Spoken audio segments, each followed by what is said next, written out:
నిమిషాలు 12 నిమిషాలు ఉంటుంది. ఎందుకంటే నాకు కథలు మాట్లాడటం అలవాట్లేదు, కాగితాలతో రావడం అలవాటు.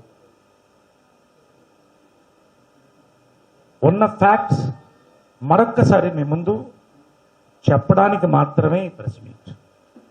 ఎవరిని దూషించడానికో ఎవరి మీద కాలు దూవడానికో కాదు. మా పయనం 6 సంవత్సరాలు. ఒక 2 సంవత్సరాలు వెంటనే నేను వచ్చి నన్ను ప్రెసిడెంట్గా చేసేయండి నేను అడగలేదు. జయసుధ గారు మా అక్కగారు పోటీ చేసినప్పుడు నువ్వు ఉండాలి నాతో తోడుగా అన్నప్పుడు ఒక మహిళకి ఫస్ట్ టైం అవకాశం వచ్చింది. మా అక్కనే కాదు, ఒక మహిళ ఇండస్ట్రీలో ఒక పెద్ద గౌరవం పొందినటువంటి ఒక మహిళకి తోడుగా వెళ్ళాను. దాసరి గారు, గురుగారు దాసరి గారు బ్లెస్సింగ్స్తో, పెద్దలందరూ బ్లెస్సింగ్స్తో దిగాం. ప్యానల్ అంతా గెలిచాం, కానీ కొన్ని పొలిటికల్ ఇష్యూస్ వల్ల ఆమె కొంతలో ఓడిపోయింది. మేమందరం చింతించాం, దుఃఖించాం. అక్కడి నుంచి మా చరిత్ర ప్రారంభమైపోయింది. వెల్ఫేర్ కమిటీగా చైర్మన్గా వచ్చాను, జాయింట్ సెక్రటరీగా పనిచేశాను, జనరల్ సెక్రటరీగా పనిచేశాను. నువ్వు జీవితంలో ప్రెసిడెంట్ కాలేవు అన్నప్పుడు ప్రజలు నిర్ణయిస్తారని ఒక మార్పు కోసం, ఒక విజన్తో,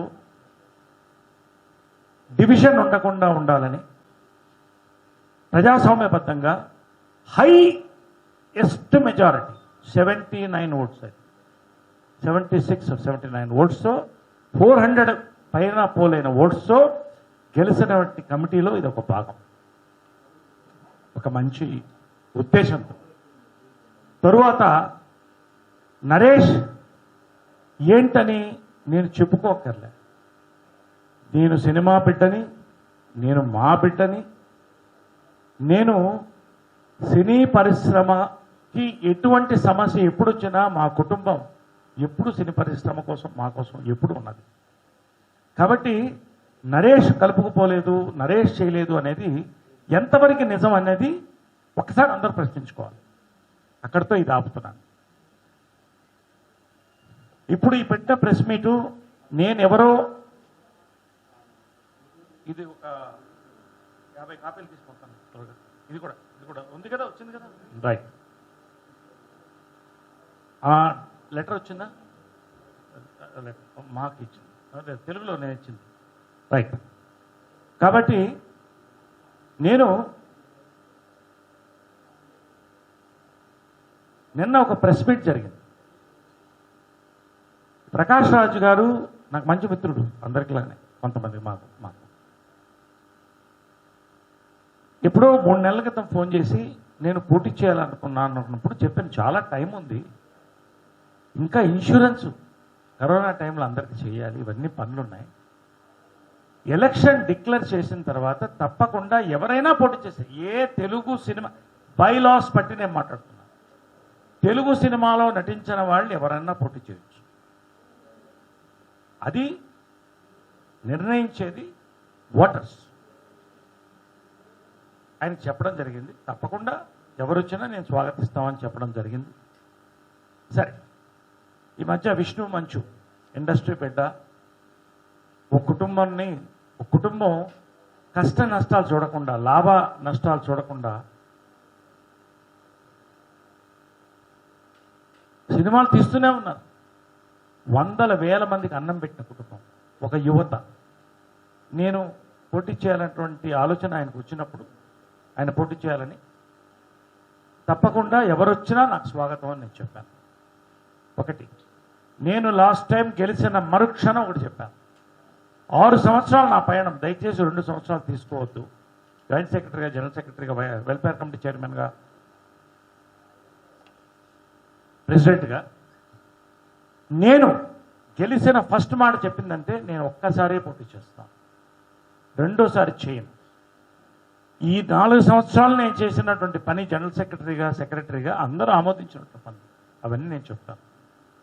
ఎందుకు చెప్పానంటే మా అనేది ఒక రాజకీయ వ్యవస్థ కాదు.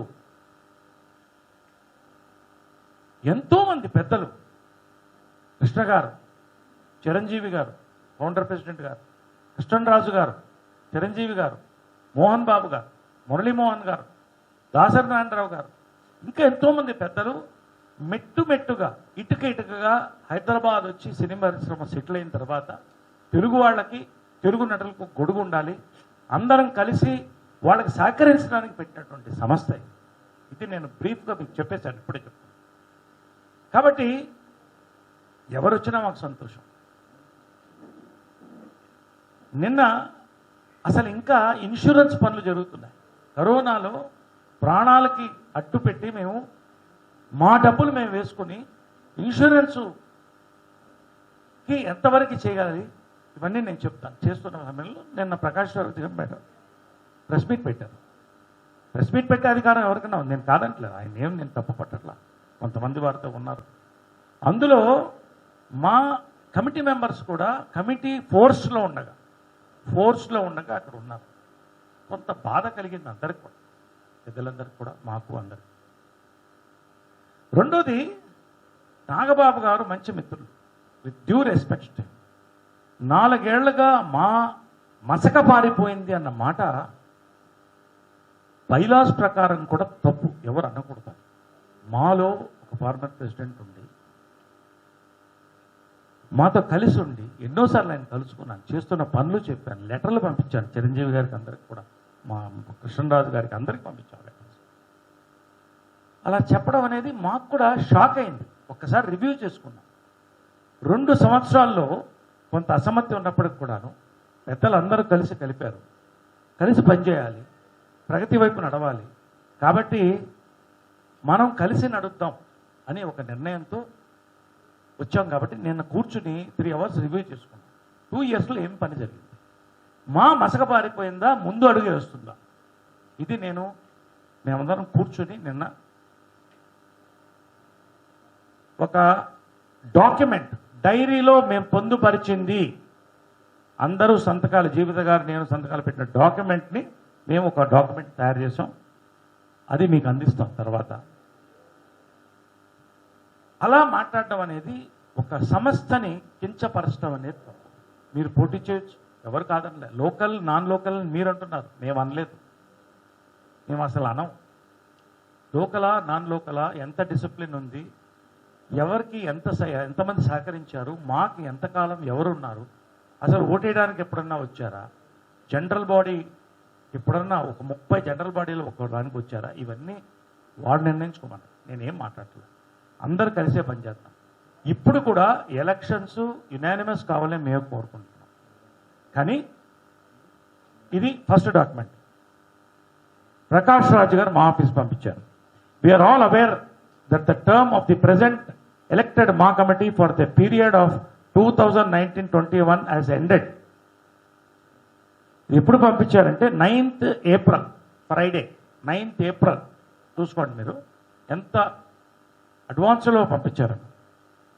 To intend hold elections as the EC meeting has the EC meeting being called to decide the election process. Why is the general body not yet held yet? I request you to please address this apprehensions.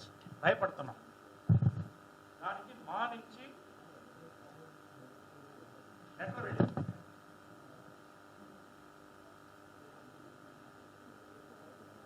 ఎందుకంటే ఇవన్నీ చదివితే మీకు ఎక్కువ ఇదిగా ఉంటుంది కాబట్టి మీకు పంచుతాం, మీరే చూడండి. దానికి సమాధానం మేము వెంటనే ఏప్రిల్ 12వ తారీఖున ఇవ్వడం జరిగింది. ప్రకాష్ రాజు గారికి ఈమెయిల్ పంపించాం, మరుసటి రోజు same day. Movie artist association ప్రధానంగా ఫస్ట్ సెప్టెంబర్ టు సెప్టెంబర్ ఉండేది. ఎందుకు ఉండేదంటే వచ్చే కొత్త కమిటీ మీద బర్డన్ పడద్దు, ఈ అకౌంట్స్ అన్ని పూర్తి అవడానికి ఏప్రిల్ మే జూన్ అవుతుంది, జూన్ తర్వాత జనరల్ బాడీ పెట్టుకుని చేయాలి. మధ్యలో అది మారింది. ఎందుకో జనరల్ బాడీలో 2019 జనరల్ బాడీలో పరుచూరి శ్రీ పెద్దలు ఇండస్ట్రీకి ఒక పెద్ద మా మెంబర్ పరుచూరి గోపాలకృష్ణ గారు ఈ పాయింట్ని ప్రపోజ్ చేశారు. మీరు సెప్టెంబర్ పెట్టండి, అదే సరైనది అని చెప్పినప్పుడు మొత్తం జనరల్ బాడీ చప్పట్లు కొట్టి రాటిఫై చేసినటువంటి రెజల్యూషన్ యునానిమస్లీ. కాబట్టి ఇది సెప్టెంబర్ ఉంటుందండి, ఖచ్చితంగా ప్రాసెస్ చేస్తాం అని నేను చెప్పడం జరిగింది. రెండోది, మాకెవరికి ఇప్పుడు అధికార దాహాలు ఇప్పుడు ఏదో వచ్చి చేసేయాలని ఏం లేదు. ఒక విజన్తో మేము వచ్చాం. ఇండస్ట్రీలో పుట్టి పెరిగి ఆర్టిస్టుల మధ్యన ఉన్నాం కాబట్టి ఇక్కడ హైదరాబాదులో మాకు తెలుసు రెంటెడ్ హౌస్ లేకుండా ఎంతమంది ఉన్నారు ఏంటి అనేది. కాబట్టి మేము ప్రకాష్ రాజ్ గారికి అక్కడ ఎవరైతే ఉన్నారో వారికి మీడియా సోదరులకి, మీడియా లేకుండా ఏమీ ఉండదు, వారికి స్పష్టంగా చెప్తున్నాం. మన మెంబర్స్ అందరికీ 900 మెంబర్స్కి, కుటుంబం 900 మెంబర్స్. మొన్న ప్రకాష్ రాజ్ గారు షాక్ అయ్యాను, 500 మెంబర్స్ అన్నారు, మళ్ళీ ఓటర్స్ అన్నారు, కన్ఫ్యూషన్లో ఉన్నారు. 27 మంది సభ్యులు అన్నాడు, ఎగ్జిక్యూటివ్ 26 మందే ఉన్నారు. There is no data. ఆయన డేటా కావాలని అడిగాడు, ఆయనకి డేటా అందిస్తామని నేను వచ్చాను. ఈ డేటా ఏంటి, ఎంతమంది మెంబర్స్ ఉన్నారు, ఏం చేసామనేది ఒక్క 10 నిమిషాలు మీరు ఓపికగా నాకు టైం ఇవ్వాలి. స్పష్టంగా మేము చెప్తాం. మాలో ఇప్పటికీ 914 మంది లైఫ్ మెంబర్స్ ఉన్నారు. అసోసియేట్ మెంబర్స్ 29 మంది ఉన్నారు. సీనియర్ సిటిజన్స్ 18 మంది ఉన్నారు. 3 సంవత్సరాలుగా అసలు ఎవరికి ఏమి ఇస్తే ఎవరు కోప్పడతారు, ఒక స్కూటర్ ఇస్తే, ఒక ఇల్లు ఇస్తే, లేకపోతే ఇంకోటి ఇస్తే కోప్పడతారు అన్న ఆలోచన ఉన్నప్పుడు వెల్ఫేర్ కమిటీని నేను ప్రాణం పోసి మేమందరం రాజేంద్ర ప్రసాద్ అధ్యక్షతన, శివబాలాజీ జనరల్ సెక్రటరీగా, నేను జాయింట్ సెక్రటరీ, వెల్ఫేర్ కమిటీ చైర్మన్గా ఫస్ట్ మేము తీసుకుంది ఏంటంటే భారతదేశంలో మీరు ఎక్కడైనా చెక్ చేసుకోమనండి, ఏ అసోసియేషన్లో జరగలేదు ఇంత అర్లీగా. ఈ యొక్క 700 మంది పై సభ్యులు ఇంటికి వెళ్ళి, మేము వెళ్ళి ఇంటికి వెళ్ళి వాళ్ళ బ్యాంక్ అకౌంట్ల నుంచి, వాళ్ళ సమస్యల గురించి, వాళ్ళ పరిష్కారం, దానికి ఏం పరిష్కారం కూడా తీసుకుని ఐఏఎస్ ఆఫీసర్లను కూర్చోపెట్టి 6 నెలలు కష్టపడితే ఎవరు రెడ్లో ఉన్నారు, ఎవరు గ్రీన్లో ఉన్నారు, ఎవరు ఎల్లోలో ఉన్నారు, దీన్ని బట్టి ఇవాళ జరుగుతుంది. సో డేటా ఎప్పుడే ఇచ్చేసాం. సర్వే అనేది ఒక చరిత్ర మాలో. దీన్ని బట్టే ఇప్పుడు కాదు, రేపు ఎప్పుడు జరిగిన కార్యక్రమాలు ఎవరు ప్రెసిడెంట్కి వచ్చినా కూడా ఈ సర్వే పట్టే వస్తుంది. ప్రతి ప్రెసిడెంట్ అద్భుతంగా చేశారు. నా వంతు, మా వంతు, అందరి వంతు, మా కమిటీ 26 మంది చెప్తున్నారు, అందరూ ఏం చేయాలో చేశాం. అయితే లైఫ్ ఇన్సూరెన్స్, ఒక మనిషి చచ్చిపోయినప్పుడు ఒక ఆర్టిస్టు 10,000 పంపించండి దహనానికి లేదన్న ఫోన్లు నాకు చాలా వచ్చేది.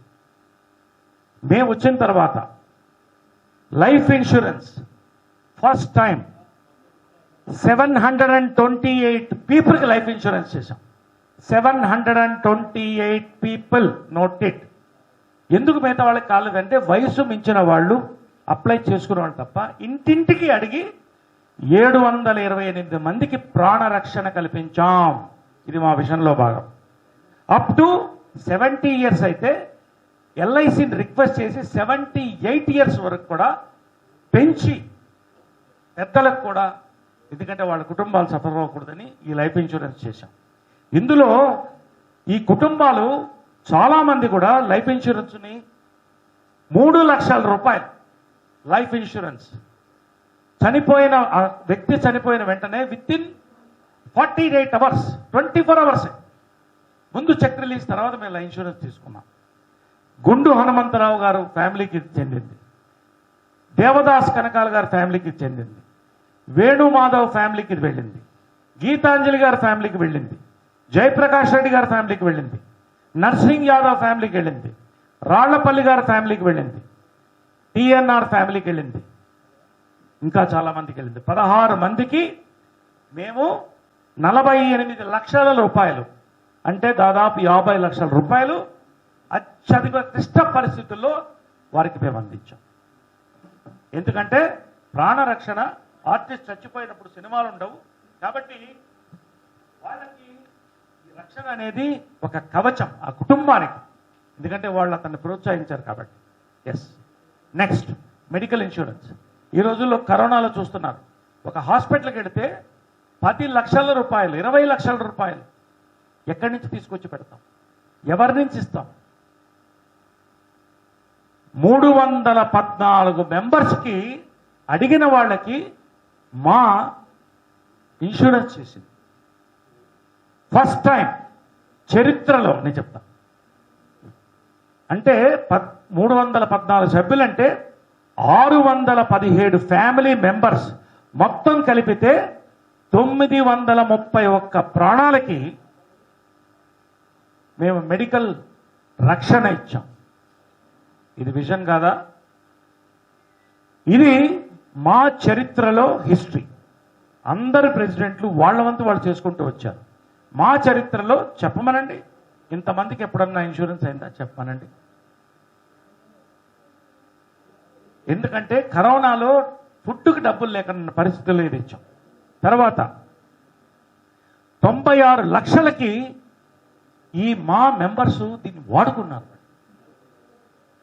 కరోనాలో పెన్షన్స్ 1000 రూపాయలు ఉన్న పెన్షన్ని ఈ టర్మ్లో 6000 చేశాం. 3000 చేసి 6000 చేశాం. 214 ఎవరి టైంలో కానివ్వండి, మొత్తం 5 మందికి మెంబర్స్కి నామినల్గా 1000 రూపీస్ వెళ్ళేది. మేము ఇప్పుడు 33 మందికి 1,86,000 ప్రతి నెల పెన్షన్లకు ఇస్తున్నాం. ఇది మాకొచ్చే ఫిక్స్డ్ డిపాజిట్ మీద ఇంట్రెస్ట్లో ఇస్తున్నాం. ఇప్పుడు అంటే 800% పెన్షన్లు పెంచాం. పొట్టి వీరయ్య గారు చనిపోతే ఆమె కూతురు ప్రాధేయపడితే ఆయన పెన్షన్ని పొట్టి వీరయ్య కూతురికి ట్రాన్స్ఫర్ చేశాం, ఫిజికలీ ఛాలెంజ్డ్ కింద. ఇవన్నీ కూడా సమయం ఇచ్చి అందరినీ కలుపుకుని అందరూ అందుబాటులో ఉండి ఎవరికి కావాల్సింది వాళ్ళకి చేస్తూనే వస్తున్నాం. మెంబర్షిప్ 1,00,000 రూపాయలు చాలా ఎక్కువ ఉందండి అని చాలామంది యువత is the future, youth is the future of మా. యువత రావాలి, మహిళలు కానివ్వండి, పురుషులు కానివ్వండి, యువత రావాలని నేను కోరుకుంటున్నాను. ఫస్ట్ టైం చరిత్రలో కమిటీ ఆమోదం తీసుకుని 1,00,000 రూపాయల నుంచి 90,000, 10,000 తగ్గించి 90,000కి ఇచ్చాం మెంబర్షిప్. అంతేకాదు యంగ్స్టర్స్, న్యూ కమర్స్కి ఈజీగా ఉండాలని 1,00,000 రూపాయలని 4 విడతలుగా తీసుకుని 1 సంవత్సరంలో కట్టండి లేదా 1.5 సంవత్సరంలో కట్టండి అని ఇన్స్టాల్మెంట్లో ఇచ్చాం. 87 మెంబర్స్ ఇప్పటికి చేరారు. 82 lakhs మాకు జమ అయింది. మరి మా కమిటీ సరిగ్గా పనిచేయకపోతే, పనులు జరగకపోతే, మా మీద నమ్మకం లేకపోతే, మా మసకపారి ఉంటే 87 మంది కరోనాలో చేరతారండి నేను అడుగుతున్నా. Income tax refund, first time income tax refund మా ఆడిటర్ గారికి థ్యాంక్స్ చెప్తున్నాం. ఈ సంవత్సరం 11,32,467 రూపాయలు మాకు రీఫండ్ వచ్చింది. ఇది హైయెస్ట్ ఇన్ ద మా హిస్టరీ ఆఫ్ 26 years. ఇది హైయెస్ట్ అమౌంట్. అందరి కమిటీ యొక్క కృషి, మా ఆడిటర్ గారి కృషి. కళ్యాణ లక్ష్మి పెళ్లికి కావాలన్నప్పుడు నాకు తెలుసు, నన్ను అడుగుతారు చాలామంది, ఎవరన్నా ఒక 20,000 30,000 చదువుతారా అని. అలా ఉండకూడదని కళ్యాణ లక్ష్మి లాస్ట్ టైం శివాజీ రాజా ఉన్నప్పుడే మేము చేసాం, ప్లాన్ చేసాం. ఈసారి మొదటి కళ్యాణ లక్ష్మిది 1,16,000 రూపాయలు పద్మా జయంతి గారికి శ్రీ కృష్ణరాజు గారు, శ్యామలా కృష్ణరాజు గారు ఇచ్చినటువంటి అమౌంట్తో ఫస్ట్ ప్రారంభించాం పిల్లల పెళ్ళిళ్ళ కోసం. ఇది విజన్ కాదా? తర్వాత మాకు అప్లికేషన్స్ ఏం రాలేదు, ఎవరికి వచ్చినా చేస్తాం. తర్వాత ద్విచక్ర వాహనాలు 77,000 చొప్పున ముగ్గురికి పంచాం. 2,31,000 అయింది. ఎందుకంటే ఆర్టిస్టులు బస్సుల్లో పోవడం కష్టం, వాళ్ళకి ద్విచక్ర వాహనాలు ఉంటే ప్రజల్లో కంఫర్టబుల్గా వెళ్ళగలుగుతారని పెంచాం. ఇది స్పాన్సర్షిప్ నుంచి పెంచాం, మా బడ్జెట్లోంచి మేము తీయలేదు. మెయిన్గా మేము సర్వే చేసినప్పుడు, మేము సర్వే చేసినప్పుడు చాలామంది కళాకారులు, వృద్ధ కళాకారులు, కొత్త వాళ్ళు చాలామంది అడిగింది ఏంటంటే, మాకు డబ్బులు వద్దండి, అవకాశాలు ఇప్పించండి, మాకు తెర మీద కనపడాలంటే కళ్ళల్లో నీళ్ళు తిరిగింది మాకు. వాళ్ళందరినీ పిలిపించి ఒక సమావేశం పెట్టి ఒక బ్రోషర్ తయారు చేసి స్వర్గీయులు దాసరి నారాయణరావు గారి చేత రిలీజ్ చేయించి, జాబ్ కమిటీ అని ఒక కమిటీ ఎప్పుడన్నా చరిత్రలో ఉందా ఫస్ట్ టైం పెట్టి, గౌతమ్ రాజు గారు వీళ్ళందరూ, లక్ష్మీకాంతరావు గారు మా ఎక్స్-అఫీషియో మెంబర్, వీళ్ళందరినీ పెట్టి వాళ్ళ పెట్రోల్ వేసుకుని వాళ్ళు తిరిగి దాదాపుగా 35 మెంబర్స్, చాలామంది పెద్దవాళ్ళు, వీళ్ళందరికీ అవకాశాలు వచ్చినాయి. ఈసారి కూడా జీవిత రాజశేఖర్ గారు ప్రారంభించింది. వెళ్ళాం, బ్రోషర్స్ తీసుకుని డైరెక్టర్స్ అసోసియేషన్, ప్రొడ్యూసర్స్ అసోసియేషన్ కలిసాం, ప్రొడ్యూసర్స్ కౌన్సిల్, రైటర్స్ కౌన్సిల్. కానీ దురదృష్టవశాత్తు కరోనా వచ్చి ఆగిపోవడం జరిగింది. జాబ్ కమిటీ ఎప్పుడూ లేదు, మేము పెట్టింది, మేము నడిపాం. తర్వాత 25 సంవత్సరాలు ఇందాక చెప్పినట్టు ఒక యాంథమ్ని తయారు చేసి ఒక యాంథమ్ని విడుదల చేస్తే సభాష్ అన్నారు అందరూ కూడా. అందరూ ఆ యాంథమ్కి సల్యూట్ చేశారు. ఇది రాటిఫై చేశాం జనరల్ బాడీలో. తర్వాత నేను చెప్పుకోవడానికో పొగడటానికో కాదు, కానీ నా కమిట్మెంట్, మా ఫ్యామిలీ కమిట్మెంట్ కూడా నేను చెప్పాలి. కరోనా టైంలో కూడా ఏ ప్రోగ్రాం లేనప్పటికీ మా విన్నపం మేరకు 30 లక్షల రూపాయలు విరాళం వచ్చింది. 30 లక్షల రూపాయలు అంటే మెంబర్షిప్ ఎన్నికలైతే ₹1,00,00,000 దాటి 30 లక్షల రూపాయల విరాళంలో జీవిత రాజశేఖర్ గారు వాళ్ళు సినిమాలు వాళ్ళ ఇబ్బందులు ఉన్నా కూడా 10 లక్షల రూపాయలు మనస్ఫూర్తిగా వెళ్ళిచ్చారు. వాళ్ళని అభినందిస్తున్నారు. తర్వాత 15 ఫస్ట్ లాక్డౌన్లో ఆకలి అన్నం లేనని పరిస్థితిలో చాలామంది ఫోన్లు వచ్చినప్పుడు నేను అందరితో ఒక మెసేజ్ పెట్టి పర్సనల్గా, నేను లాక్డౌన్లో నాకు సినిమాలు లేవు, but I'm very happy, well of, 900 మందికి మెసేజ్ పెట్టాను. మీకేమన్నా కావాలంటే నన్ను అడగండి, మీ బ్యాంక్ అకౌంట్లోకి వేస్తాను 10,000 వెంటనే అంటే 150 మంది అప్లై చేసుకున్నారు. 130 మంది అప్లై చేసుకున్నారు. అంతేనా? 140 మంది అప్లై చేసుకుంటే వీళ్ళందరూ మా కమిటీ అంతా పనిచేసి రాత్రి పగళ్ళు వాళ్ళ బ్యాంక్ అకౌంట్స్ అన్నీ తీసి మళ్ళీ ఆ కరోనాలో ఆఫీసులకు వెళ్ళి మా ఆఫీస్లో విత్ ఇన్ 1 వీక్ 10,000 రూపాయలు 14 లక్షలు వాళ్ళ అకౌంట్లో జమ చేస్తే, మొన్న కూడా చెప్పిన ఉన్నారు, ఆ రోజులు ఆపరేషన్ అండి, ఈ 10,000 నాకు చాలా హెల్ప్ అయింది, తిండికి హెల్ప్ అయింది, రకరకాలుగా థ్యాంక్స్ చెప్తూ ఇప్పటికీ రకరకాల స్టేట్స్, తమిళనాడు, కర్ణాటక, ఇక్కడందరూ కూడా పంపించాం. పేర్లు చెప్పకూడదు ఎందుకంటే వాళ్ళ బట్ లిస్ట్ ఉంది. ₹1,00,000 చిరంజీవి గారు చేస్తున్నటువంటి మంచి పని సిసిసి కూడా ₹1,00,000 నేను డొనేట్ చేశాను. రాత్రి చిరంజీవి గారు నాకు ఫోన్ చేశారు, 9:30కి ఫోన్ చేసి మనస్ఫూర్తిగా అభినందించారు. చాలా బాగా పనిచేస్తున్నారు, చాలా మంచి పని చేస్తున్నావు, సొంత డబ్బులు నీ సబ్బులు ఈ టైంలో పంచడం అనేది మంచిది, సిసిసికి కూడా ₹1,00,000 ఇచ్చావు, చాలా హ్యాపీ నేను నరేష్ అంటే నిజంగా నేను సంతోషపడ్డాను. కృష్ణరాజు గారు నీకెంత తోడ్పడతాను, ఎంత కావాలో చెప్పు, ఎవరికి ఏం కావాలో నేను చూస్తానని చెప్పి ఆయన కూడా చెప్పడం జరిగింది. ఎంతోమంది పెద్దలు ముందుకు వచ్చారు. కాబట్టి మా అమ్మ ఘట్టమనేని విజయనిర్మల గారు, ఆమె ఎప్పుడూ ఏ పదవి కోరుకోలేదు.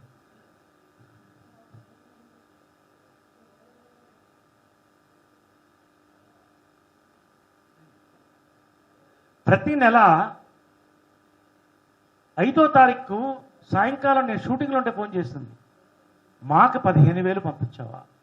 ప్రతి నెల పెన్షన్ల కోసం 15,000 ప్రతి నెల పంపించేది. 3 గంటలకంతా నాకు ఫోన్ వస్తుంది, బ్యాంక్ వెళ్ళిందా? మాకు చెప్పాను. ఎందుకోసం? మా కోసం, ఏ స్వార్థం లేకుండా మా కోసం. అంతేకాక నేను జాయింట్ సెక్రటరీగా ఉన్నప్పుడు అమ్మ ఫండ్స్ తక్కువ ఉన్నాయంటే మా ఆఫీస్కి వెళ్ళి మా చేంబర్లో 5 లక్షల రూపాయలు ఆమె కష్టార్జితం నుంచి ఒక మహిళ మా అమ్మ డొనేట్ చేసింది. అంతేకాకుండా ప్రతి సంవత్సరం ఆమె బర్త్డే ఎన్ని సంవత్సరాలు, 78 ఏళ్ళు అంటే 78,000 ఇలా ప్రతి సంవత్సరం ఇస్తూ వచ్చింది. 10 సంవత్సరాలుగా ఇస్తుంది.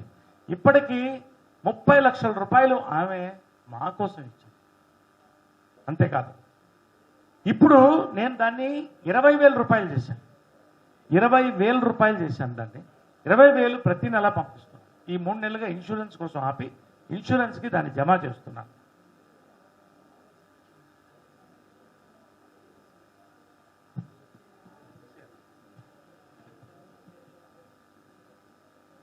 ఇది నేను ఏదో గర్వంగా చెప్పుకోవట్లేదు. మా కోసం ఏ పదవి ఆశించకుండా నేను 20 ఏళ్ళగా మెంబర్ని. మరి 20 ఏళ్ళగా ఏ పదవిలో నేను లేనే నేను వచ్చి ప్రెసిడెంట్ అవుతాను ఇప్పుడు నేను వెంటనే అనలేదే. నన్ను దాసరి గారు పిలిస్తే, యశ్వర్ గారు పిలిస్తే వెళ్ళాను, అక్కడి నుంచి పనిచేస్తూ వస్తున్నాను. ఈ తర్వాత నేను కూడా విరమించుకుంటాను. నేను ఈరోజు డిసిప్లినరీ కమిటీ నన్ను విరమించుకోమంటే నేను ఈరోజు కూడా ఈ పనులన్నీ చేశాను. మేమందరం విరమించుకుంటాం, మేమందరం రిజైన్ చేస్తాం. We are ready. ఎందుకంటే ఇక్కడ ఎవరూ పదవుల కోసం లేరు. ఎవరికి వాళ్ళు మా కరోనాలో శివబాలాజీ జీవిత గారు, నేను ట్విట్టర్లో కూడా వచ్చింది, హాస్పిటల్ బెడ్స్ కావాలంటే అరేంజ్ చేసి, డబ్బులు కావాలంటే 25,000 30,000 ఎవరికి కావాలంటే వాళ్ళకి పంపించి మెడిసిన్స్ అరేంజ్ చేసి, మొన్న ఒక పెద్ద నటి పేరు చెప్పకూడదు, ఇంజక్షన్స్ లేవు, నా భర్త చనిపోతున్నాడు, మొన్న కొడుకు చనిపోయాడంటే వెంటనే 40,000 ఒక ఇంజక్షన్ అంటే నా ఫ్రెండ్కి ఫోన్ చేసి శ్రీ మదన్ మోహన్ రెడ్డి గారు అరవింద్ ఫార్మా ఆయన వెంటనే 5 ఇంజక్షన్లు పంపించారు 40,000 చొప్పున. ఇవంతా ఎవరి కోసం చేస్తున్నాం? ఒక్కొక్క డోస్ 40,000 దీనికోసం చేస్తాం, పేరు కోసమా? నేను వెళ్ళిపోతున్నా కదా బయటికి, ఎందుకు నన్ను ఇంకా హింసిస్తారు? మేము హింసకి లొంగం, హింసకి లొంగం. నేను ఈసారి ఇన్సూరెన్స్కి ఇబ్బంది ఉంది, కొంచెం హెల్ప్ చేయండి అని కొంతమంది ఫ్రెండ్స్ మెసేజ్ పెట్టారు. ఆశ్చర్యం ఏంటంటే బాంబే నుంచి నా మిత్రుడు హిందీ యాక్టర్ జాకీ ష్రాఫ్ ఫస్ట్ 20,000 పంపించండి, హ్యాట్స్ ఆఫ్. కృష్ణరాజు గారు ఫోన్ చేసి నీకు ఎంత కావాలని అడిగారు. అబ్బాయి ఏముందండి నేను ఇస్తాను, మీరు ఎంత తోస్తే అంటే నీకు ఎంత కావాలో చెప్పు నేను ఇస్తాను ఆయన అన్నారు. రావు రమేష్ గారు వెంటనే 30,000 పంపించారు.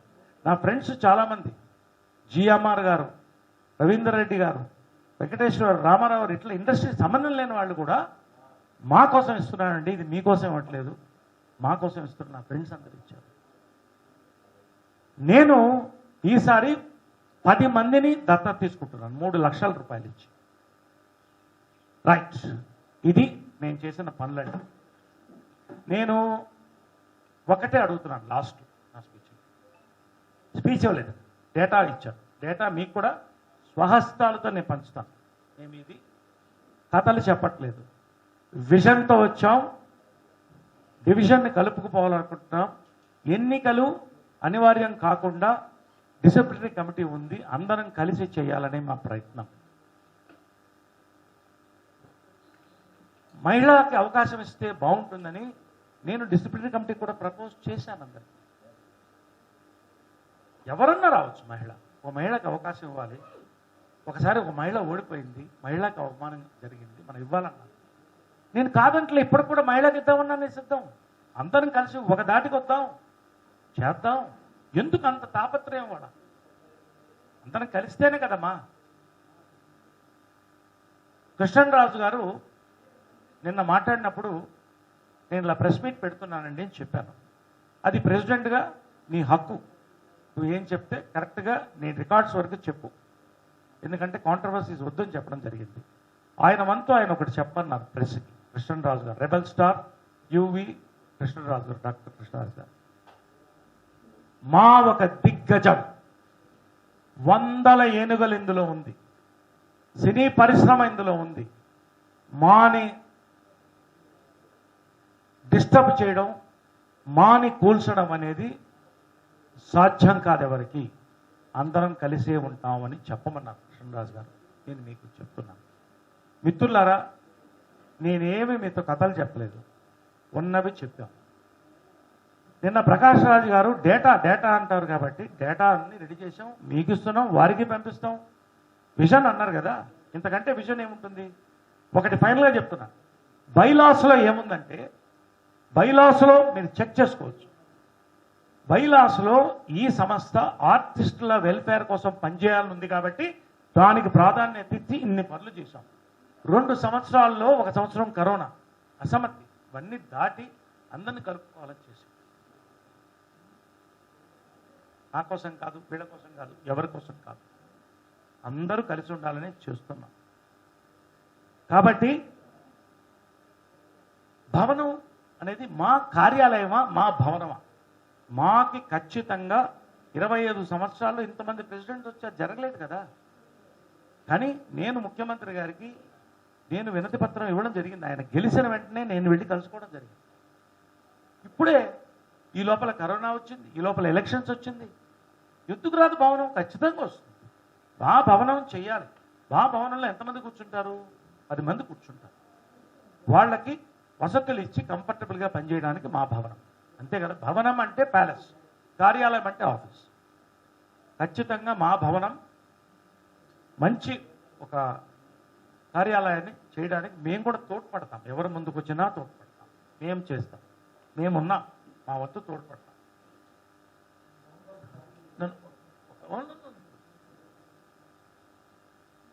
కాబట్టి silence please. Hello hello hello